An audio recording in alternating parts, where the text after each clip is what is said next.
ഇത് ഞാനൊരു ബുക്കിൽ വായിച്ചതാണ്. ഈ കഥ നിങ്ങൾക്കും ഇഷ്ടപ്പെടും എന്ന് കരുതുന്നു. അപ്പോൾ നമുക്ക് കഥ തുടങ്ങാം.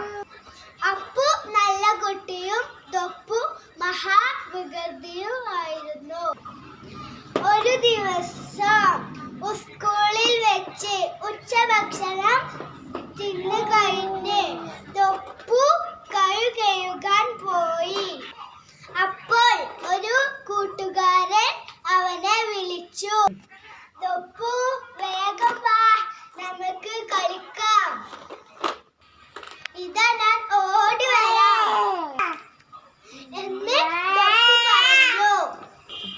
അവൻ കൈ കഴുകി ടേപ്പടക്കാതെ ഓടിപ്പോയി. ഇത് അപ്പു കാണുന്നുണ്ടായിരുന്നു.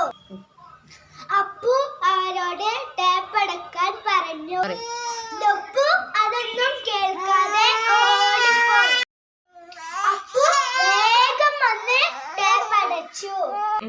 ടീച്ചർ ഇത് കാണുന്നുണ്ടായിരുന്നു.